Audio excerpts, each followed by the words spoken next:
มัตถุรัตนตยัสสะขอนอบน้อมแด่พระรัตนตรัยคุณของพระพุทธคุณของพระธรรมคุณของพระสงฆ์ถวายความเคารพพระเถรานุเถระทุกรูปที่ติดตามรับฟังรายการนี้ธรรมะสวัสดีท่านผู้ฟังรายการร่มธรรมนำสุขในวันนี้ได้มาพบกับทุกท่านทางสถานีวิทยุเพื่อการศึกษาพระพุทธศาสนาและวัฒนธรรมในคลื่น 104.5 เมกะเฮิรตซ์ดำเนินรายการโดยพระครูประสิทธิ์สิรินทโรวัดโลกโมลีเมืองเชียงใหม่ในช่วงนี้ถือว่าเป็นช่วงที่อุณหภูมิร้อนรุ่มเป็นที่สุดหากร้อนแต่เพียงภายนอกคือร่างกายอันเกิดจากธรรมชาติก็พอทนไหวแต่ถ้าร้อนภายในคือร้อนจิตร้อนใจอันเกิดจากไฟกิเลสก็เป็นเหตุให้บางผู้บางคนบางท่านเนี่ยถึงกับมีอันเป็นไปในเรื่องต่างๆเป็นไปอย่างต่างๆนานาเข้าลักษณะที่ว่าอยู่ร้อนนอนกระสับกระส่ายวุ่นวายทางจิตทางใจถึงกับโรคภัยแทรกแซงเข้ามาโรคนั้นน่ะท่านผู้ฟังทั้งหลายมีอยู่สองชนิดในสองชนิดคือโรคทางกายกับโรคทางใจผู้ที่มีทุกข์มีปัญหาทางกายก็เพราะถูกโรคภัยเบียดเบียนผู้ที่มีทุกข์มีปัญหาทางใจก็เพราะถูกกิเลสเบียดเบียนหากท่านทั้งหลายศึกษาหาทางยับยั้งป้องกันสัพพะกิเลสน้อยใหญ่มิให้มีโอกาสแสดงบทบาทหรือประกาศอิทธิพลได้แล้วท่านก็จะพ้นจากสภาพอยู่ร้อนนอนทุกข์จะหันมาได้เป็นอยู่สุขเย็นใจเมื่อนั้นท่านผู้ฟังทั้งหลายเป็นที่น่าสังเกตว่าโรคที่บั่นทอนพรรณนามัยเป็นภัยต่อทุกคนในสังคมอยู่ในขณะนี้นั่นนะมีอยู่3โรคด้วยกันหรือว่าเป็น3โรคที่ต้องประสบพบเจอกัน1คือโรคอดอะไรอดข้าวปลาอาหารเพราะไม่มีจะกินเพราะไม่มีจะใช้2คือโรคโควิดนะที่ติดเร็วตายไว3โรคคืออิจฉาเป็นโรคเกี่ยวกับเรื่องของร้อนตารุกหรือใจร้อนใจรนเป็นอาการไม่ปกติทางจิตชนิดหนึ่งคืออิจฉาริษยาเห็นใครดีเห็นใครเด่นเห็นใครดังเกินหน้าเกินตาแล้วก็อดทนไม่ไหวทำใจไม่ได้กลายเป็นคนเจ้าทุกข์จ้องหาจังหวะที่จะทำลายผู้อื่นทำให้คนอื่นพินาศทำให้คนอื่นเดือดร้อนโดยอุบายวิธีต่างๆดังบาลีที่ว่าอรติโลนาสิกาความริษยายังโลกาให้พินาศนี่แหละที่ท่านเรียกว่าโรคฉาตาร้อนที่จะว่อนอยู่ในสังคมในปัจจุบันถามว่าทำอย่างไรเราท่านทั้งหลายถึงจะมีความสุขทุกฤดูทุกเวลาซึ่งก็ผลัดเวียนกันมาให้เรานั้นได้ประสบได้รับในปีหนึ่งนะก็จะมีอยู่3ฤดู4ฤดูก็แล้วแต่จะทำอย่างไรเพื่อที่จะให้เราได้อยู่เย็นเป็นสุขให้เราได้อยู่ดีมีสุขในวันนี้ก็อยากจะมาเชิญชวนท่านหันมาติดแอร์ให้แก่หัวใจมุ่งสลายคลายความร้อนทั้งร้อนนอกทั้งร้อนในให้กลับกลายเป็นความร่มเย็นเป็นสุขแก่ทุกท่านทุกคนหากท่านทั้งหลายยินดี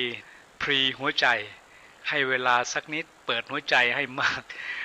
เพื่อเป็นการฉีดศีลธรรมทางศาสนาได้มีโอกาสสำเร็จแทรกคือได้แทรกเข้าไปเนาะได้เข้าไปอยู่ได้ไปสมานไปเยียวยาบ้างชีวิตก็จะเป็นชีวิตที่สมบูรณ์หรือเป็นชีวิตที่มีความสุขแบบสมบูรณ์ขึ้นมาไม่ใช่ภายนอกจะดูสดใสแต่ภายในนี่จะพ่อนเฟะอย่างนี้เห็นทีจะเข้าตำราที่ว่ามีเกลือแต่ปล่อยให้เนื้อเน่าเหมือนกับมีโอสถพิเศษคือธรรมะขององค์พระสัมมาสัมพุทธเจ้าแต่กลับปล่อยให้โรคร้ายคือกิเลสรุมกัดรุมเกาะก็ไม่ต่างอะไรกับยาที่อยู่ในตู้แต่โรคอยู่ในตัวซึ่งช่วยอะไรไม่ได้มันไร้ประโยชน์เสียจริงๆบัณฑิตผู้รู้ในโบราณท่านได้กล่าวในบทหนึ่งตอนหนึ่งไว้ว่า มีลูกเอาไว้พึ่งพามีศาสนาเอาไว้พึ่งใจทั้งนี้ก็เพื่อจะให้ชีวิตมีที่พึ่งที่ยึดเหนี่ยวศีลธรรมทางศาสนานั่นแหละเป็นยอดของโอสถหรืออาหารใจที่สำคัญของเราทุกท่านทุกคนท่านผู้ฟังทั้งหลายอย่าเพลินแต่แสวงหาอาหารบำเรอกาย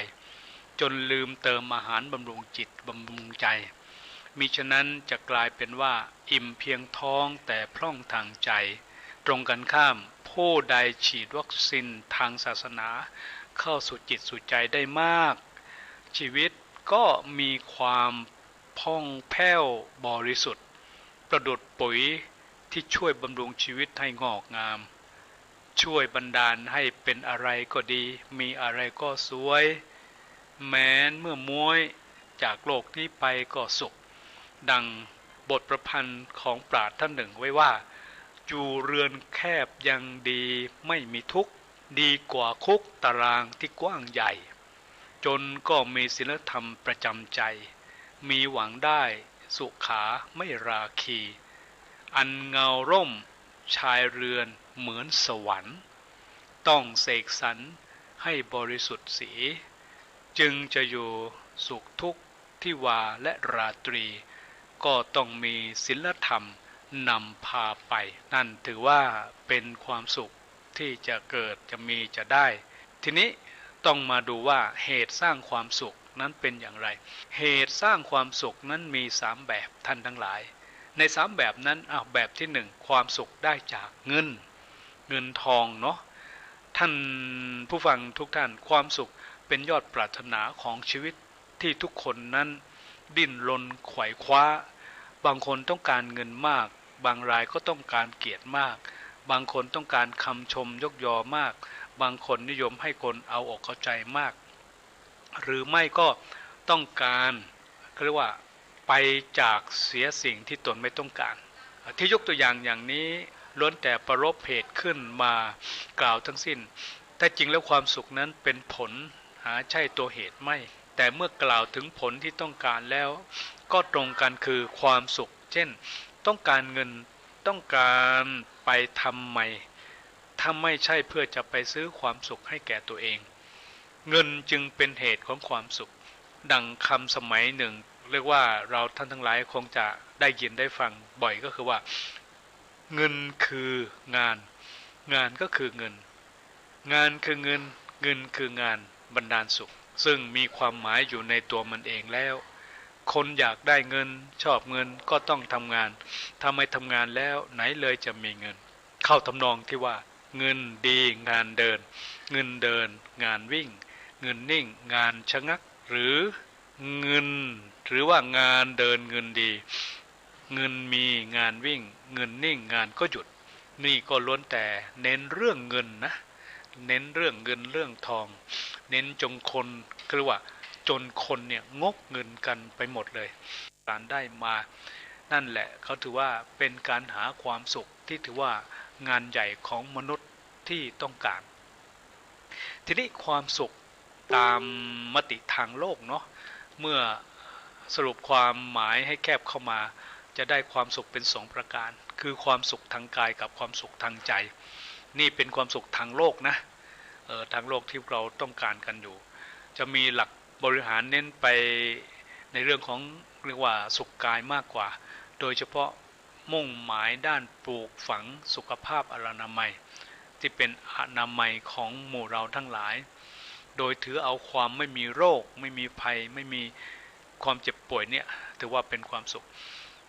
ตามทางสนะหรือว่าทัศนะของทางโลกถือว่าใจขึ้นอยู่กับกายถ้าร่างกายดีใจก็สดชื่นปัญหาอยู่ที่ว่าความสุขอยู่ที่ไหนความสุขอยู่ที่ไหนท่านทั้งหลายลองคิดพินิจพิจารณาดูสิถ้าจะตอบโดยมติของโลกหรือว่าโดยชาวโลกเนาะก็จะตอบว่าความสุขอยู่ที่มีเงินความสุขอยู่ที่มีการศึกษาดีความสุขอยู่ที่มีเพชรสินนินจินดาเอาไว้ใช้ความสุขอยู่ที่ไร้โรคาอยู่ที่มีบ้านอยู่ที่มีคู่เคราอยู่ที่มีข้าวกินอยู่ที่มีทรัพย์สินเงินทองเอาไว้ใช้นี่คือความสุขตามความหมายของเราทั้งหลายทีนี้ มีปัญหาแทรกเข้ามาอีกว่าคนมีเงินมากมีบ้านใหญ่โตมีคู่เครามีข้าวกินมีร่างกายแข็งแรงแล้วก็มียศมีเกียรติอะไรคือมีเยอะแยะนะความสุขเป็นทุกคนจริงหรือไม่ความสุขเป็นอย่างที่ทุกคนเข้าใจอย่างนั้นหรือไม่นะลองคิดดูนะทีนี้สุขที่ได้จากเงินทองที่เป็นทรัพย์สินท่านผู้ที่มีหรือท่านผู้ที่มั่งมีดังกล่าวว่าหากท่านไม่มีความสุขทั้งที่ท่านมีอะไรมากมายแต่หาความสุขไม่เจออยากจะขอให้ท่านทั้งหลายได้ตั้งสติให้หันมาสนใจวิธีหาความสุขในทางธรรมะดูบ้างการหาความสุขทางธรรมนี่จะหาได้โดยท่านไม่ต้องทอดทิ้งสละวางสิ่งที่ท่านมีอยู่นะขอให้ท่านเข้าใจว่าวิธีหาหรือวิธีทางธรรมะเนี่ยจะช่วยให้ท่านอยู่กับความมั่งมีโดยมันจะไม่เป็นอันตรายต่อตัวเองและคนอื่นเลยอันการแสวงหาความสุขในทางธรรมะเนี่ยหรือในทางศาสนาเนี่ยพระพุทธองค์ได้ตรัสสอนและรับรองมติทางโลกไว้เหมือนกันไม่ได้ทรงปฏิเสธเหตุแห่งความสุขทางโลกแต่อย่างใดดังที่ตรัสเรื่องความสุขของฆราวาสเอาไว้ด้วยหลักธรรมะ4ประการนะอันนี้เป็นความสุขทางศาสนาที่พระสัมมาสัมพุทธเจ้าได้ตรัสไว้เป็นหลักให้เราท่านทั้งหลายได้ศึกษาได้นำมาปฏิบัติมี4ประการหนึ่งสุขเกิดจากการมีทรัพย์2สุขเกิดจากการใช้ทรัพย์3สุขเกิดจากการไม่เป็นหนี้และ4ความสุขเกิดจากการประกอบการงานที่ปราศจากโทษนี่จะเห็นได้ว่าพระพุทธเจ้ารับรองอำนาจทรัพย์ไว้แต่จะต้องเป็นทรัพย์ที่จ่ายเพื่ออำนวยความสะดวกสบายไม่ใช่มีแล้วก็เอาแต่นั่งเฝ้านอนเฝ้าเสียเวลาเฝ้าจนเป็นทาสของทรัพย์เหมือนปู่โสมเฝ้าทรัพย์อย่างนี้ก็ถือว่าจะเป็นความสุขก็สุขแบบลมๆแรงๆเท่านั้นจึงตรัสถึงสุขจากการใช้ทรัพย์ไว้ด้วยว่าคนที่มีทรัพย์แล้วแต่ไม่ยอมใช้ทรัพย์ให้เป็นประโยชน์แก่ตนเขาเรียกว่าคนโกงตัวเองใช้ตัวของตัวนะใช้ตัวของตัวเองเที่ยวเสาะแสวงหาและสะสมไว้แล้วก็ปล่อยให้ตัวอดอยากแร้นแค้นเอาแต่กลัวจะหมดจะสิ้นจะเปลืองคนอย่างนี้นี่น่าสงสารนะความสุขจะเกิดมีได้ก็ต้องใช้ทรัพย์ที่มีอยู่ตามสมควรตามโอกาสนี่สุขอีกอย่างหนึ่งคือการไม่เป็นหนี้คนไม่เป็นหนี้ต้องเป็นทุกข์จิตใจถูกกระตุกถูกทักถูกทวงอยู่เรื่อยๆต้องกังวลอยู่ตลอดเวลาหวาดระแวงอยู่ตลอดเวลาภาวะอยู่ตลอดเวลาหากว่าเจ้าหนี้มาทวงหากว่าเจ้าหนี้มาตามก็ถือว่าเป็นทุกข์อีกอย่างหนึ่งสุขอันเกิดจากงานที่ปราศจากโทษเป็นความสุขที่สนิทใจเงินที่หามาได้ด้วยสุจริตเป็นเงินบริสุทธิ์เป็นทางแห่งความสุขอีกอย่างหนึ่งซึ่งไม่ได้กล่าวว่าผลจากงานทุกอย่างจะมีหรือจะเป็นทางให้สุขเสมอไปแต่ตรัสว่าความสุขเฉพาะผลงานที่สุจริตเท่านั้นส่วนผลงานที่ได้จากความทุจริตไม่ถูกไม่รับรองว่าเป็นทางแห่งความสุขแต่เป็นทางแห่งความทุกข์ผลงานที่ได้จากการทำอาชีพมิจฉาชีพเมื่อนำมาบำรุงชีวิตแล้วจะมีผลเช่นเดียวกับบริโภคอาหารที่สกปรกมีเชื้อโรคแม้จะบริโภคอร่อยเพียงใดแต่สุดท้ายปลายเหตุก็ต้องท้องเสียนะเพลียแรงฉันใดผลจากความทุจริตผิดศีลธรรมถือว่าเป็นสิ่งที่โสโครกสกปรกนะเป็นสิ่งที่จะทำให้เกิดแต่ความทุกข์หากว่าเราบริโภคบำรุงตนเลือดเนื้อที่เกิดจากการบำรุงผสมสิ่งที่เป็นความทุจริตหรือสารพิษก็เจริญคือมันเจริญแล้วก็ทำให้มีแต่โรคเบียดเบียนอยู่ตลอดเวลาเหมือนปีศาจนั่นเองฉะนั้นจะเห็นได้ว่าความสุขอันอิงทรัพย์นั้นต้องมีข้อแม้ว่า ต้องเป็นทรัพย์ที่บริสุทธิ์อันได้มาจากงานที่ปราศจากโทษด้วยจึงจะถือว่าเป็นความสุขสงบเย็นทีนี้คำสอนของพระสำหรับบางท่านบางคนสมัยนี้ฟังแล้วอาจจะหัวเราะเพราะถือว่ามีคติว่าได้เป็นดีส่วนวิธีนั้นไม่คำนึงคือได้เท่าไหร่เป็นดีส่วนวิธีนั้นไม่คำนึงหากมัวแต่คำนึงปฏิบัติตามเงื่อนไขของพระแล้วเมื่อไหร่จะรวยขึ้นมาได้เล่าบางคนก็สงสัยบางคนก็มีคำถามอย่างนี้ท่านผู้ฟังทั้งหลายหากคนส่วนใหญ่คิดกันเสียอย่างนี้แล้วเนี่ยท่านสาธุชนก็โปรดตรองดูเถิดว่ามนุษย์จะเบียดกันขนาดไหนมนุษย์จะเอารัดเอาเปรียบกันมากเพียงใดหากทุกคนต่างก็มุ่งถือมติว่าได้เป็นดีใครยาวสาวได้สาวเอาท่านนึกวาดภาพตามดูเถิดว่ามันจะเกิดอะไรขึ้นมานะในด้านส่วนตัวนั้นเล่าคนเราจะมีสุขได้อย่างไรในเมื่อตัวเองรู้อยู่แก่ใจว่าสิ่งที่ได้มาบำรุงชีวิตและครอบครัวนั้นตัวไปแย่งไปปล้นไปช่อฉนหลอกลวงเอามาแล้วถ้าไม่ละอายข้อนี้ก็เรียกว่าจิตหรือสกุลหรือชาติหรือความก็เรียกว่าจิตที่มันเป็นจิตมั่วจิตที่มันเป็นจิตหยาบก็จะมีแต่ความทุกข์เข้ามาถึงจะเป็นสุขก็สุขแบบหยาบเข้าไว้หรือสุขแบบหยาบเข้าไปนั่นเองแต่แท้ที่จริงแล้วความถือตัวของคนเราย่อมจะมีอยู่ด้วยกันยามไหนก็ตามทีนะหากว่าเราไม่มีความเคารพไม่มีความเมตตาไม่มีความปรารถนาที่ดีต่อกันแน่นอนการที่จะหาความสุขที่เป็นความสุขสงบเย็นมันก็จะหลุดหายไปมันก็จะหมดไปอันนี้เป็นสิ่งที่น่ากลัวมากฉะนั้นการหาความสุขด้วยวิธีพึงทรัพย์ที่พระพุทธเจ้าตรัสไว้จึงเป็นสัจธรรมควรแก่การปฏิบัติอย่างยิ่งพร้อมกันนั้นก็จะรู้ได้ว่าเรานั้นจะต้องมีมติที่ว่าได้เป็นดีนั้นเป็นวิธีน่าอับอายอย่างยิ่งเช่นกันคนที่ดีมีความคิดมีความสำนึกต่อ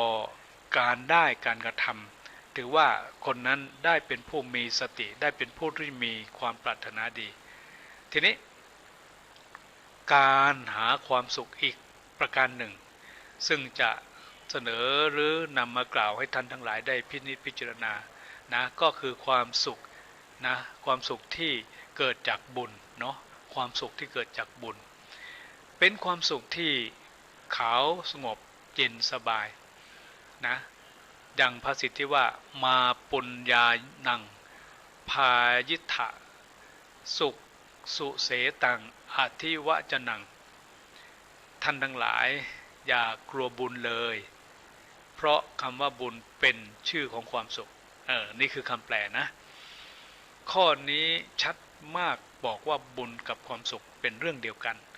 การหาความสุขก็เป็นหาที่ซึ่งเป็นบุญอีกทั้งหนึ่งได้ยินกันจนชินหูว่าสุโขปุญญสะอุจโยแปลว่าการสั่งสมบุญนำมาซึ่งความสุขข้อนี้ก็ชัดเจนอยู่แล้วเหมือนกันไม่ต้องอธิบายบุญ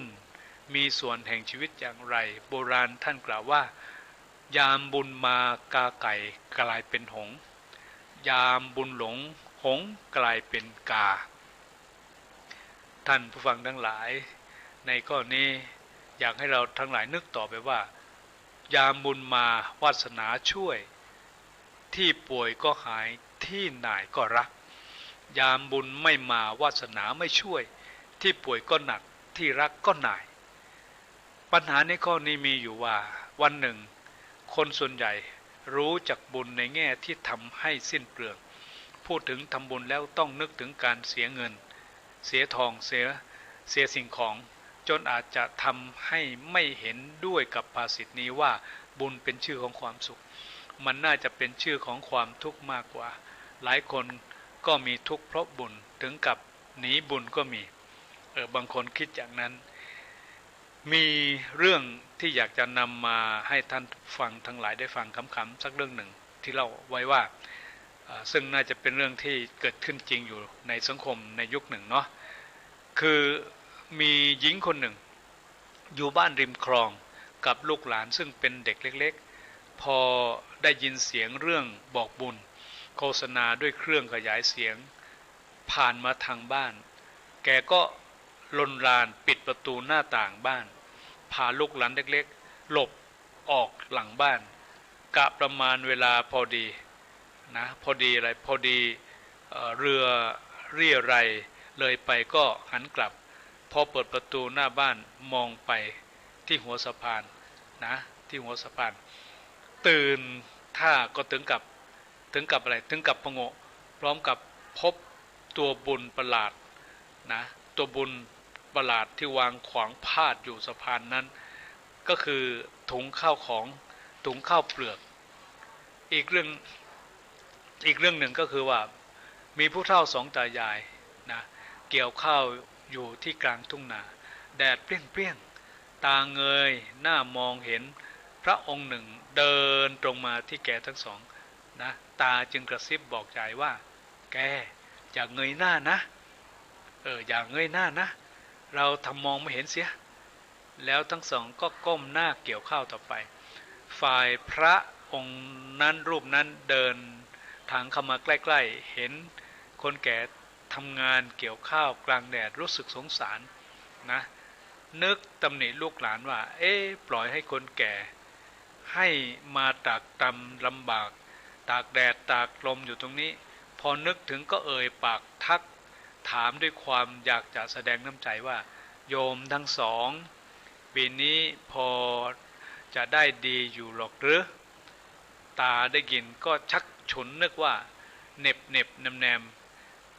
นะเราอุตส่าห์ไม่เงยหน้ามองแล้วยังดันทักออกมาได้จึงตอบแบบคือออกไปว่าครับปีนี้ก็ได้พอสมควรถ้าพระไม่มากวนก็คงจะพอกินพอใช้ไอ้นิตาตอบออกไปนะอย่างนี้กระมังที่ใครคนหนึ่งบอกว่าพระนี่ข้านะ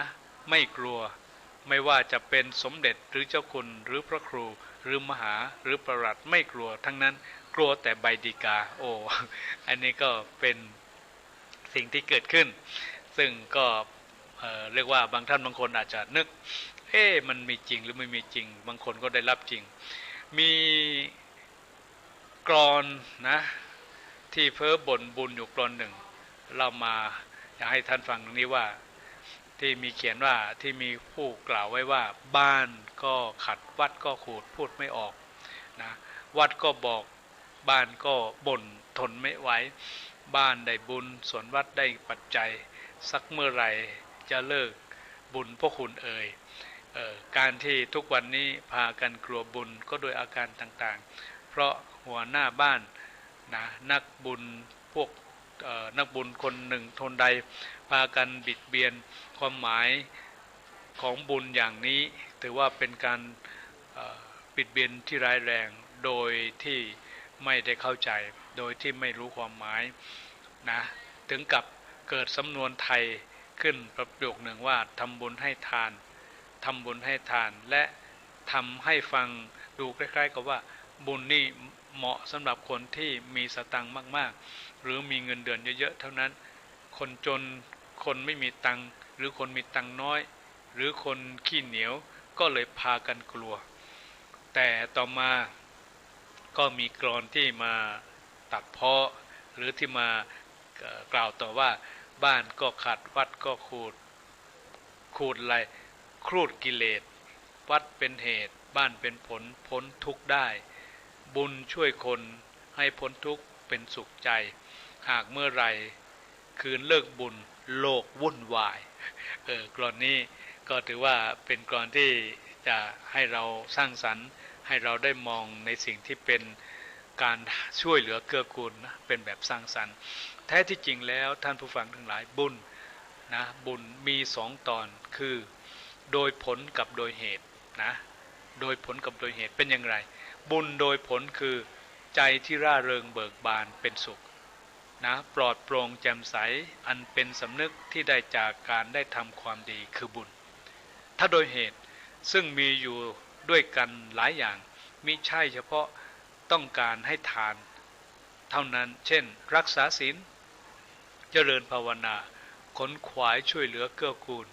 งานที่เป็นประโยชน์ต่อเพื่อนฝูงต่อสังคมการนอบน้อมคารวะสิ่งที่เคารพบูชา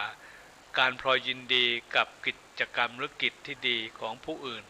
เป็นต้นนะอันนี้ก็ถือว่าเป็นบุญนะถือว่าเป็นบุญแต่ละเรื่องมุ่งเน้นให้เกิดผลที่จิตใจคือสภาพจิตที่ดีแจ่มใสสะอาดบริสุทธิ์ก็นั่นแหละเขาเรียกว่าเป็นบุญนะท่านก็อยากให้เราได้เข้าใจรวมความว่าบุญเป็นเครื่องชำระใจใจที่ถูกชำระอย่างถูกวิธีก็จะสะอาดผ่องใสเป็นสาเหตุสำคัญที่จะดลบันดาลให้ชีวิตพบกับความสุขถ้าเราจะระดมปลูกฝังสร้างความเข้าใจแก่ปวงชนดังนี้แล้วนะก็สร้างให้ได้ดังนี้อยู่เสมอแล้วคนที่กลัวบุญก็จะไม่มีนะแล้วจะทำบุญได้สม่ำเสมอทั่วหน้ากันไม่ว่าจะจนหรือรวยทีนี้ต่อคำถามที่ว่าความสุขอยู่ที่ไหน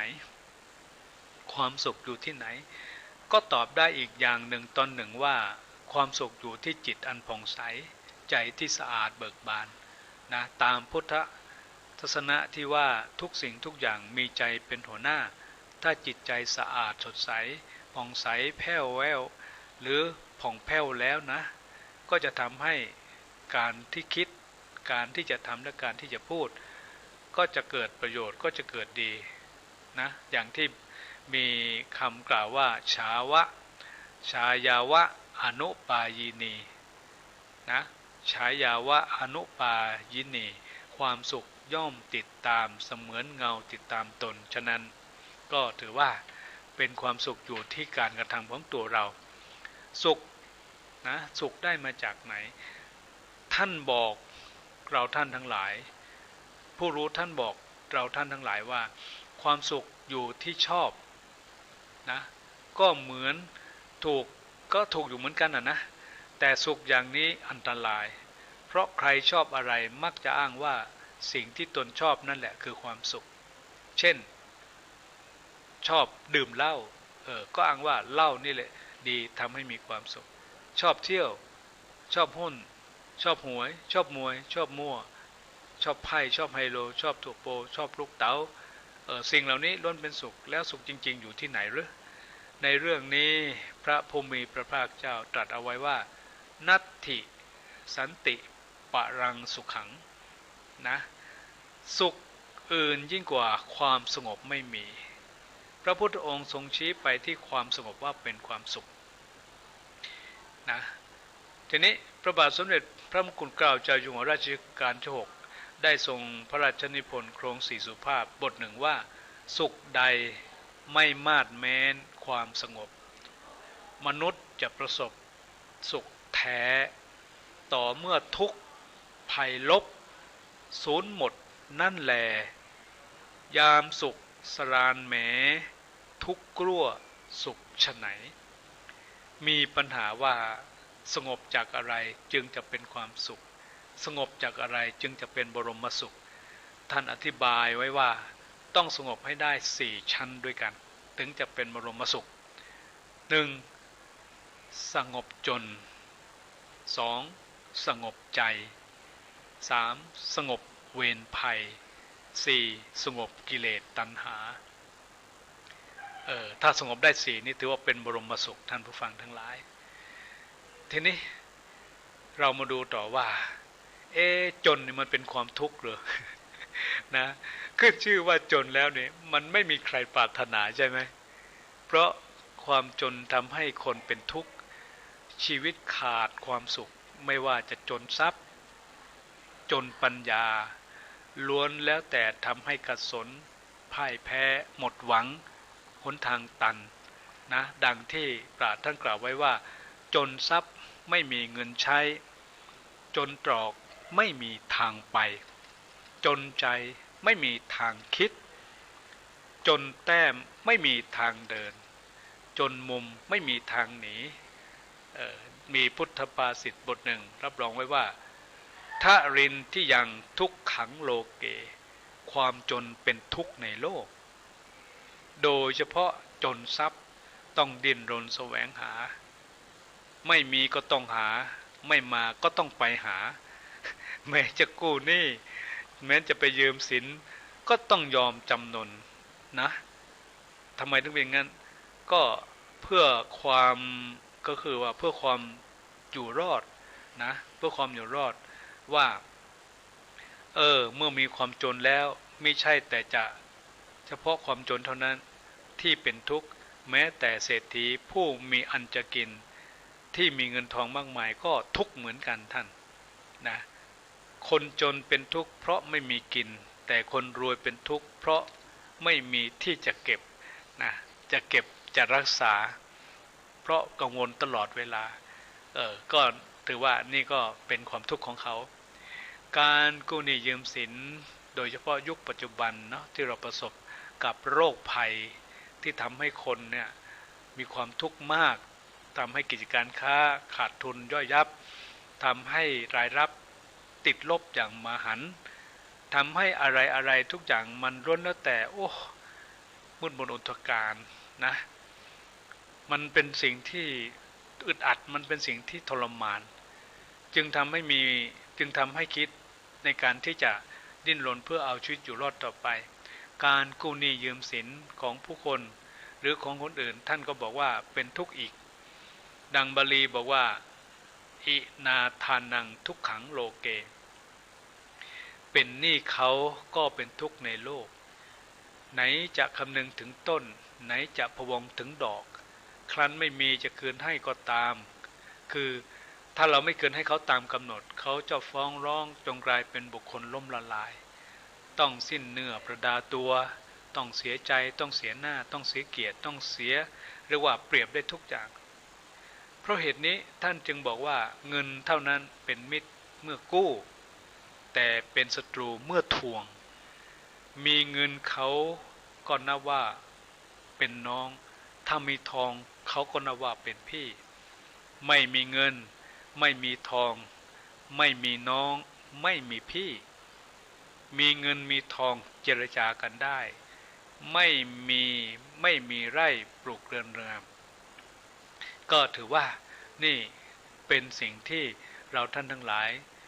รู้สึกว่าโอ้ยทุกข์มากเหลือเกินนะทุกข์มากจริงๆนะในเรื่องของความจนในเรื่องของความทุกข์นี่เป็นสิ่งที่เราท่านทั้งหลายต้องมีสติต้องมีปัญญาสติปัญญาอย่างไรคือจนแล้วต้องเจียมนะจนแล้วต้องเจียมในเรื่องจนนี่น่าคิดนะบางคนจนเพราะไม่มีก็น่าเห็นใจบางพวกจนเพราะไม่พอก็น่าสงสารบางท่านจนเพราะไม่เจียมนี่ก็น่าเศร้าทำหน้าใหญ่ใจเติบตัวเท่าเสาเงาเท่าพร้อมนะเข้าตำราที่ปราชญ์ท่านเขียนว่ามีเงิน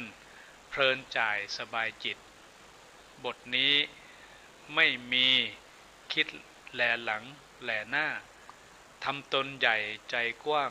ทางข้างม้าพอเงินหมดงำหน้าอุราโรยนี่ก็ถือว่าเป็นสิ่งที่เราท่านทั้งหลายมักจะประสบพบเจออยู่อย่างมากเลยทีเดียวทุกแล้วต้องจนแล้วต้องเจียมคือต้องรู้จักพอดีต้องรู้จักพอเหมาะต้องรู้จักพอควรแล้วจะพอกินพอใช้เพราะการอยู่ในโลกในสังคมปัจจุบันในโลกที่มีมากในสังคมที่แข่งขันเยอะเนี่ยแน่นอนว่าถ้าเราไม่เจียมตัวไม่เจียมตนไม่พอดีไม่พอเพียงไม่พอในการที่จะอยู่แน่นอนว่าเราก็จะมีความทุกข์เข้ามาอย่างต่อเนื่องตลอดเวลาเลยทีเดียวนะในเรื่องนี้ท่านสอนให้แก้ความจนของเรานะให้แก้ที่ไหนแก้ที่เศรษฐกิจให้หาอุบายสงบจนด้วยการปฏิบัติตามหลักธรรมะในทางพระพุทธศาสนาในหัวข้อที่ว่าทิฏฐธรรมวิกตประโยชน์4ประการเพื่อจะทำให้เรานั้นหายจนนะหายจนนี่ก็ถือว่าเป็นอุบายสงบจนสูตรที่1เลยทีเดียวนะ4ประการมีอะไรบ้าง1ขยันหา2รักษาดี3มีกัลยาณมิตร4เลี้ยงชีวิตเหมาะสมนะ ถ้าเป็นคาถาก็คืออุมาจากอุทานสัมปทาอามาจากอารักขสัมปทากะมาจากกัลยาณมิตรตาสะมาจากสมะชีวิตานะขยันหารักษาดีมีกัลยาณมิตรเลี้ยงชีวิตเหมาะสมนี่ก็ถือว่าเป็นสูตรที่หนึ่งสำหรับการแก้จนในเบื้องต้นของคนที่ต้องดิ้นรนเพื่อทำให้ตนนั้นได้เป็นผู้ที่ไม่จนอีกที่หนึ่งพระสัมมาสัมพุทธเจ้านี่ตรัสถึงอุบายเลี้ยงชีพและวิธีสร้างฐานะให้มั่นคงเอาไว้ว่าปฏิรูปการีทุรวาอุทธาตาวินทเตทนังแปลว่าผู้ขยันมันเอาธุระทำงานเหมาะแก่จังหวะย่อมหาทรัพย์ได้อันนี้ก็ถือว่าเป็นการให้ข้อคิดในการที่จะเลี้ยงชีวิตให้หายจนเพื่อคนความสุขเกิดมีที่ปรารถนาทีนี้อุบายสงบจนสุดที่สองนะก็มีหลักที่อยากจะให้ท่านทั้งหลายได้พินิจพิจารณามีคำว่ามีเกินใช้ได้เกินเสียอย่างนี้รวยแต่ถ้าเสียเกินได้ใช้เกินมีอย่างนี้จนนอกจากนี้ยังได้บอกสูตรสำเร็จหรือเหตุที่จะทำให้ตั้งเนื้อตั้งตัวตั้งตนนะตั้งมั่นในธรรม4ประการนะตั้งตนตั้งมั่นในธรรม4ประการ1ซื่อสัตย์สุจริต2นิจจะขยัน3ประหยัดให้มันแล้วก็4หันหลังทางอบายจำง่ายๆว่าอยากสบายให้ขนขวายทำดีอยากเป็นเศรษฐีให้รู้จักประหยัดนี่ก็เป็นสูตรของการที่จะทำให้เรียกว่าหายจนได้นะเป็นสูตรที่สองนะท่านั้นทีนี้ในตัวของเราเนี่ยธรรมชาตินี่แบ่งออกเป็นสองส่วนในตัวเรานะในตัวเราเนี่ยธรรมชาติแบ่งออกเป็นสองส่วนสองส่วนคือส่วนไหนหนึ่งกายกับใจท่านกล่าวว่าใจเป็นนายกายเป็นบ่าวดังบาลีที่ว่าจิตเตนะนิยติโลเกจิตเตนะนิยติโลโกโลกอันจิตนำไปคือโลกอันจิตย่อมนำไปเพราะฉะนั้นจะดีหรือชั่วเนี่ยจะมัวหมองหรือผ่องใสเนี่ยก็เพราะใจนำพาใจที่ฟุ้งซ่านไม่สงบก็เพราะมีกิเลสมาระรานกระทบจึงทำให้ไม่พบความสงบขึ้นมาท่านผู้ฟังทั้งหลายทะเลไม่สงบเพราะมีคลื่นถ้าคลื่นธรรมดาก็ไม่รู้สึกอะไรแต่ถ้าคลื่นใหญ่ก็มักทำให้ถึงกับเรืออับปางนะอันนี้ก็ถือว่าเป็นสิ่งที่เกิดในชีวิตจริงของพวกเราวิธีจะทำให้ใจสงบท่านสอนให้ปฏิบัติกรรมฐานทั้งกรรมฐานและวิปัสสนากรรมฐานเรียกว่ากรรมฐานแบบบันดาลสุขเนาะบางคนโอ้ยทำไมต้องพูดตรงนี้รู้สึกว่ามันน่าเบื่อใช่ไหมก็คือว่าอย่างนี้ให้เรามาทำใจให้มันสงบต้องรู้จักอุบายต้องมีอุบาย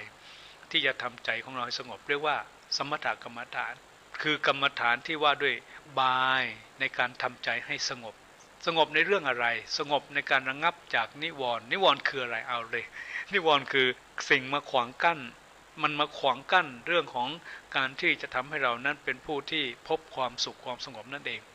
มี5ประการหนึ่งคือความหมกมุ่นในกามความคิดปองร้ายพยาบาทอาฆาตมีความเคลิบเคลิ้มหดหู่แห่งจิตใจเศร้าหมองในใจ4อาการที่มีจิตฟุ้งซ่านหวั่นไหวไปกับกิเลสตัณหาก็คือความลังเลสงสัยตกลงใจไม่ได้ในเรื่องของการที่จะสู้ในการจะทำดีในการจะทำบุญในการที่จะเอาชนะกิเลสเอาชนะตนนี่ก็คือว่า5ข้อที่จะมาขวางกันที่เราจะได้มีความสุขหรือการที่จะทำให้เรานั้นมีใจสงบถ้ามี5อย่างนี้มันไม่ทำให้ใจสงบแล้วทีนี้นอกจากความสงบแล้วเนี่ยเราจะต้องมีอุบายในการทำให้เกิดแสงสว่างคือปัญญาเรียกว่าวิปัสสนากรรมฐานอุบายยังปัญญาให้สว่างเกิดการรู้แจ้งเห็นจริงในสิ่งทั้งปวงที่เป็นจริงด้วยปัญญาการเห็นแจ้งในแง่ของการเกิดทุกข์เวลามีเกิดทุกข์เวลาเราเกิดทุกข์ขึ้นมาเราต้องรู้จักการดับทุกข์ให้ถูกทางถูกที่นะเป็นชั้นที่สูงกว่า เรื่องของความสงบจะทำให้เราได้รู้ได้พบเท่ากับว่าเราได้เห็นความจริงที่ว่าคืออะไรหนึ่งอนิจจังทุกขังอนัตตาความไม่เที่ยงแท้แน่นอนทุกสิ่งทุกอย่างมันคือสิ่งที่เกิดมาตั้งอยู่แล้วเป็นทุกข์อนัตตาก็คือว่าไม่มีตัวไม่มีตนแน่นะมันเป็นสิ่งที่ทำให้เรานั้นไปหลงเมื่อเราไปหลงแล้วเนี่ยแน่นอนเราก็จะไม่สามารถจะหนีพ้นจากเรื่องของความทุกข์ท่านกล่าวว่าถ้าสติมาเนี่ยปัญญามันก็จะเกิดถ้าสติมันเตลิดนี่ปัญหามันก็จะมาถึงความรู้ดีถ้าไม่มีสติควบคุมก็อาจถลำจมหลุมจมตกลงไปกับสิ่งที่เป็นความเสียความทุกข์ความมืดได้นี่ก็ถือว่าเป็นสิ่งที่จะต้องระมัดระวังอย่างไรระมัดระวังด้วยการที่ว่าสติสัพพทติยาสติจำปรารถนาในที่ทั้งปวงสติเสตังนิวารนังสติป้องกันสัพพภัยทุกอย่างได้ด้วยการมีสติให้ตนทุกวันนี้ตามข่าวที่ออกทางหนังสือพิมพ์วิทยุทีวีทางไลน์ทางเฟซหรือทางอินสตาแกรมอะไรต่างๆมากมายเหลือเกินข่าวที่น่าชื่นใจหาได้ยากส่วนมากข่าวก็มีแต่ข่าวประเภทประหัตประหารซึ่งกันและกันการก่อเวรการก่อกรรมการทะเลาะวิวาทการแย่งชิงการอิจฉาริษยาการประทุษร้ายการตบตีการชกต่อยการนินทาการใส่ร้ายการโกงโอยุสารพัดสารเพเนาะนะคือข่าวที่ชอบออกทางหนังสือพิมพ์วิทยุโทรทัศน์ทีวีไลน์แล้วก็ Facebook มันก็เป็นเรื่องที่เรียกว่าเป็นสิ่งที่ก่อให้เราไม่มีความสงบใจเลยมันมีแต่ข่าวร้อนข่าวที่ทำให้มีความรู้สึกว่าไม่สบายกายไม่สบายใจรู้สึกว่าเกิดจิตใจที่ไม่สร้างสรรค์เกิดจิตใจที่ไม่มีพลังมันเป็นเรื่องที่เรียกว่าข่าวก่อให้เกิดอะไรหนึ่งก่อให้เป็นเวรก่อหมายถึงตัวเราเป็นผู้ก่อเวรขึ้นเริ่มตั้งแต่เบียดเบียนผู้อื่นให้ตกให้ตายหรือเบียดเบียนให้เขาได้เดือดร้อนเดี๋ยวนี้เบียดเบียนนี่แปลว่าทำให้ตกนะท่านหรือทำให้ตายก็ได้นี่ก็คือเป็นเรื่องที่เกิดขึ้นอยู่ในสังคมที่เราพบบ่อยคำว่าเวรก่อนะฉะนั้นก็อยากจะให้เราได้มีสตินะอย่าไปเวรก่อเพราะมันจะเกิดก่อเวรทีนี้เวรกรรมคือการกระทำที่ตนได้ทำขึ้นมีผลเป็นความทุกข์ความเดือดร้อนทั้งแก่ตนเองและคนอื่นอันนี้ก็เป็นเวรกรรมทีนี้เวรผูกคือเวรที่ผู้อื่นได้กระทำแก่เราหรือตัวเราได้กระทำแก่ผู้อื่นแล้วก่อให้เกิดความเจ็บใจแค้นใจและผูกใจเจ็บไว้ไม่ยอมเลิกลาหาจังหวะโอกาสตอบโต้แก้แค้นไม่ยอมอโหสิกรรมไม่ยอมยกโทษให้ไม่ยอมอภัยให้กันและกันท่านจึงเรียกว่าเวรผูกหรือผูกเวรดังเรื่องการดังเหมือนกับเรื่องนกเขางูเห่าเนี่ยกับพังพรเนี่ยนะเป็นตัวอย่างท่านสาธุชนพี่น้องทุกท่านทั้งหลายพวกเราทั้งหลายลองพิจารณาดูนะนึกพิจารณาอะไรก็คือว่าถ้าให้ทุกข์แก่ท่านทุกนั้นก็จะถึงตัวเราฉะนั้นเนี่ยการที่จะทำให้สุขภาพจิตพิชิตภัยเนี่ยท่านทั้งหลายพึงปฏิบัติตามหลักธรรมะที่พระผู้มีพระภาคเจ้าได้ตรัสไว้ว่านะหิเวเรนะเวรานิสัมมติถะโกธาจนะนะแปลว่าแม้สถานการณ์ไหนในโลกนี้อันเวรีดับเวรีไม่มีเห็นเหมือนน้ำมันลาดไฟไหนจะเย็นเวรก็เช่นเดียวกันฉันนั้นแหละคือเวรย่อมระงับด้วยการไม่ก่อเวรถ้าเรามีก่อเวรอยู่นี่แน่นอนมันจะไม่มีหมดในเรื่องของภัยเวรที่นี่เวรแก้เวรทั้งสามดังกล่าวมาแล้วนั้นล้วนเป็นเหตุแห่งทุกข์ทำให้โลกและสังคมไม่สงบสุขเลยอันหนึ่งต้นตอของเวรกรรมที่ทำให้สังคมมนุษย์ไม่สงบสุขในปัจจุบันนี้มีเหตุใหญ่อยู่ด้วยกัน4เรื่องด้วยกันนะ4อย่างด้วยกันแย่งที่กันหากิน2แย่งถิ่นกันอยู่3แย่งคู่กันพิศวาสแล้วก็4แย่งอำนาจกันเป็นใหญ่มีบ้านเมืองก็จะวุ่นวายมีเมืองก็จะวุ่นวาย ไม่ว่าที่ใดๆในโลกก็เพราะเหตุทั้งสี่นี้จะเรื่องของผลประโยชน์ก็ดีเรื่องของอำนาจก็ดีเรื่องของความเป็นใหญ่ก็ดีเรื่องของปรารถนาในการที่จะทำให้อยู่เหนือคนก็ดีอันนี้แหละก็ถือว่าเป็นสิ่งที่มีปัญหาในโลกอย่างมากทุกท่านจะต้องเห็นทุกท่านจะต้องรู้ทุกท่านจะต้องเข้าใจเพราะเราทั้งหลายสามารถจะดูจากข่าวจะฟังจากสื่อหรือจะรับจากทางสังคมที่เรียกว่าโซเชียลนั้นได้ในสิ่งเหล่านี้ในเรื่องเหล่านี้ฉะนั้นทำอย่างไรเราท่านทั้งหลายถึงจะเป็นผู้ที่เรียกว่ามีสิ่งที่ดีอันจะเกิดมีในบ้านในเมืองแน่นอนถ้าพูดถึงอุบายสงบเวรในสูตรที่หนึ่งก็คือความสามัคคีเขาต้องพูดถึงเรื่องของความสามัคคีก็ว่ารักกันเหมือนพี่ดีกันเหมือนน้องปรองดองกันเหมือนญาติ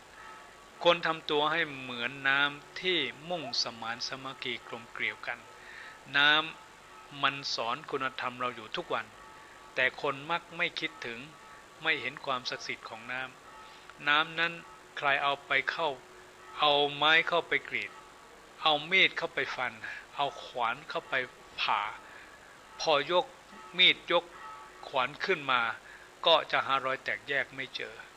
มันสอนวิชาความสามัคคีหรือวิชาปรับตัวแก่เราสอนให้รู้จักรู้รักสามัคคีให้มีไมตรีต่อกันมิฉะนั้นจะเข้าลักษณะที่ว่าอันชาติใดไร้รักสมัครสมานจะทำการสิ่งใดย่อมไร้ผลแม้ชาติจะยับอับจนบุคคลจะสุขอยู่อย่างไรนี่เป็นพระราชนิพนธ์ของพระบาทสมเด็จพระมงกุฎเกล้าเจ้าอยู่หัวรัชกาลที่ 6ทรงพระราชนิพนธ์เตือนใจเราท่านทั้งหลายซึ่งถือว่าเป็นสิ่งที่อยากให้เรานั้นได้ก็ต้องคิดพินิจพิจารณาให้ดีเป็นสิ่งที่อยากจะให้เราท่านทั้งหลายนั้นได้เข้าใจคือเราต้องเข้าใจว่าน้ำนี่มีคุณสมบัติเป็นพิเศษอยู่4ประการ 1. น้ำให้ความชุ่มเย็นนะให้ความชุ่มเย็นก็คือน้ำเนี่ยจะให้ความชุ่มเย็นเหมือนกับเรามีเมตตาให้กันน้ำรวมตัวกันได้เป็นหนึ่งคือไม่แตกแยกจะสามัคคีแม้จะอยู่ในภาชนะหรือรูปทรงใดก็ตามทีมีความเที่ยงธรรมก็คือไม่ลำเอียงเพราะกลัวไม่ลำเอียงเพราะเกลียดชังไม่ลำเอียงเพราะหลงไม่ลำเอียงเพราะโลภก็ถือว่ามีความเที่ยงธรรม 4. ปรับตัวเข้ากับทุกภาชนะทุกรูปแบบไม่ว่าจะเป็นแบนกลมเป็นทรงกระบอกหรือทรงเหลี่ยมใดก็ตามอยากให้เราท่านทั้งหลายนั้นคือได้มีสติคิดว่าถ้าเราเองทำตัวของเราให้เหมือนน้ำแน่นอนชีวิตและการดำเนินชีวิตย่อมประสบสิ่งที่ดีอยู่เสมอย่อมพบความเย็นอยู่เสมอแล้วก็จะมีแต่พลังอยู่เสมอเพราะว่าน้ำเนี่ยเป็นสิ่งที่จะให้แล้วก็ให้อยู่อย่างเดียวเราได้รับน้ำธรรมชาติเราได้รับน้ำจากชีวิตอย่างมากมายทีนี้ในการที่เราท่านทั้งหลายในฐานะที่ต้องการอยากจะเป็นผู้ที่ทำอย่างไรดีเนาะถึงจะเป็นคนที่เรียกว่าสามารถจะดูตนเองออกบอกตนเองได้ใช้ตัวเองคุมตัวเองให้อยู่แล้วก็รู้ตัวเองให้จริงคือแน่นอนว่าถ้าทุกคนนั้นได้ย้อนมามองดูตัวเองให้ออกได้ย้อนมามองดูตัวเองแล้วก็บอกตัวเองให้ได้แล้วก็ใช้ตัวเองให้คุมตัวเองให้อยู่ต้องรู้ตัวเองให้จริงนะรู้อย่างไรรู้ว่าจริงๆเนี่ยเราเนี่ยใครเราอยู่ในสถานะใดเรามีหน้าที่อะไรจะต้องทำอย่างไรเราจะทำกับใครเราจะทำเมื่อไหร่เราจะทำด้วยอะไรถ้าจะพูดแล้วก็คือว่าเราเนี่ยทำอย่างไรจะรู้ตัวเราเห็นตัวเราเข้าใจตัวเราควบคุมตัวเราใช้ตัวเราแล้วก็นำเราไปในสิ่งที่เกิดดีในสิ่งที่มีดีในสิ่งที่สร้างดีเพื่อจะได้พบความสุขดีๆเกิดขึ้นในตัวเองปราชญ์ท่านให้ข้อคิดไว้ว่าเตือนใครไม่ดีเท่ากับเราเตือนตัวฝึกอะไรไม่ดีเท่ากับเราฝึกตัวฟ้องใครไม่ดีเท่ากับฟ้องตัวตัดสินใครไม่ดีเท่ากับตัดสินดูอะไรไม่ดีเท่ากับเราดูตัว รู้อะไรไม่ดีเท่ากับเรารู้ตัวชนะอะไรก็ไม่ดีเท่ากับเราชนะตัวนี่คือสิ่งที่ประเสริฐแน่นอนในการที่เราทั้งหลายต้องการในการที่อยากจะเป็นคนดีในการที่จะเป็นคนเยี่ยมในการที่จะเป็นคนเหนือคนทีนี้มีสิ่งที่ทำให้เราเนี่ยไม่เป็นคนเหนือคนเพราะอะไรเพราะกิเลสคำว่ากิเลสคือเหตุแห่งความชั่วคือความมัวหมองกิเลสตระกูลใหญ่ๆมีอิทธิพลต่อจิตใจของเราทุกคนเนี่ยมากเลยก็คือมี3ตระกูลด้วยกัน1โลภะก็คือว่ามีความโลภอยากได้โลภอยากได้แล้วไม่พอแล้วก็ไม่พอโทสะคืออารมณ์ของความโกรธเมื่ออยากได้ไม่ได้อย่างที่ตนเองอยากได้ก็มีอารมณ์โทสะคือโกรธมีความโกรธทีนี้โกรธมากอยากโลภมากก็มีความหลงก็คือโมหะแปลว่าความหลงแบบว่าไม่ยอมรับสภาพจริงหลงเพราะมีอวิชชาหลงเพราะมีความมืดหลงเพราะมีกิเลสตัณหาจึงทำให้เห็นกงจักรเป็นดอกบัวเห็นชั่วเป็นดีนี่ก็คือเหตุที่ทำให้เรานั้นการทำชั่วขึ้นทีนี้เราจะขจัดกิเลสตรงนั้นได้อย่างไรกิเลสเหล่านี้มีในผู้ใดทำให้ผู้นั้นหมดเสน่ห์เมื่อหมดเสน่ห์ก็จะดูไม่ดีไม่มีเสน่ห์ทางแก้เราต้องขจัดและแก้เสียด้วยอะไร1ถ้าเป็นความโลภก็ให้แก้ด้วยเสียสละเรียกว่าทานถ้ามีโทสะคือความโกรธแล้วขอให้แก้ด้วยการมีเมตตาทีนี้ถ้ามีความหลงความโง่เขลาก็ให้แก้ด้วยการมีปัญญาพูดง่ายๆคือว่าโลภะแก้ด้วยการให้ทานโทสะแก้ด้วยการให้เมตตาโมหะแก้ด้วยการให้ปัญญาดังที่ภาษิตได้รับรองว่าปัญญานรานังรัตตนังปัญญาเป็นแก้วของนรชนปัญญาโลกสมิงปโชโตปัญญาเป็นแสงสว่างในโลกผู้ที่มีปัญญาย่อมนำพาชีวิตพ้นวิกฤตไปได้ดังที่ปราชญ์ท่านประพันธ์เป็นคติคำสอนไว้ว่ามีปัญญาพาตนให้พ้นผิดรู้จักคิดเหตุผลพ้นกังขาทำอะไรเหมาะเจาะเพราะปัญญาช่วยรักษาตัวตนให้พ้นภัยท่านทั้งหลายทุกคนต่างปรารถนาให้โลกทุกคนปรารถนาให้สังคมบ้านเมืองร่มเย็นเป็นสุขเพราะฉะนั้นเนี่ยจงช่วยกันเสกสร้างทางสงบให้เกิดขึ้นกับตัวเราเองให้เกิดขึ้นกับครอบครัวเราเองให้เกิดขึ้นกับสังคมเราเองให้เกิดขึ้นกับบ้านเมืองของเราเองด้วยการนับตั้งแต่สงบจนก็คือจนเพราะไม่มีต้องแก้ให้มีจนเพราะไม่พอแก้ใจมิให้รั่วจนเพราะไม่เจียมแก้ด้วยการรู้จักใช้รู้จักประหยัดรับรองได้เราจะไม่จนอย่างแน่นอนดังนั้นอยากรวยต้องประหยัดอยากอัตคัดให้สุรุ่ยสุร่ายเมื่อสามารถระงับด้วยปัญญาเมื่อสามารถระงับปัญหาด้วยปัญญาดังกล่าวแล้วก็จะสามารถทำให้เรานั้นได้พ้นจากความจนได้พ้นจากความทุกข์ท่านถึงบอกว่าสงบใจด้วยวิธีการปฏิบัติสมถะและวิปัสสนาสงบเว้นภัยแก้ด้วยการไม่เบียดเบียนกันทางกายทางวาจาและทางใจรับรองได้เราทั้งหลายจะได้มีความสุขอย่างที่สุดแน่นอนในวันนี้ก็อยากจะฝากสุดท้ายคือสร้างสงบสี่รู้จักพอเหมาะพอควรพอดีมีสันโดษรู้จักให้เสียสละเพื่อประโยชน์ส่วนรวมรู้จักให้ไม่ตนีรู้จักปล่อยวางละสละวางเห็นทุกอย่างเป็นธรรมดาก็คือสุขทุกข์ได้เสียแล้วรับรองเราจะพบสุขดังภาษิตที่ว่ายังกินจิสมุทยธรรมังสัพพันตังนิโรธธรรมังแปลว่าสิ่งใดเกิดขึ้นเป็นธรรมดาสิ่งเหล่านั้นทั้งหมดย่อมดับไปเป็นธรรมดาในวันนี้หมดเวลาหมดก็นำในการจากทุกท่านขอทุกท่านจงพบความสุขขอทุกท่านจงห่างทุกข์ห่างโรคห่างภัยขอทุกท่านทั้งหลายจงมีสุขภาพร่างกายที่แข็งแรงขอทุกท่านทั้งหลายห่างจากความยากด้วยธรรมของพระพุทธเจ้าแล้วเราทั้งหลายก็จะเป็นผู้ที่มีความสุขตลอดไปวันนี้ก็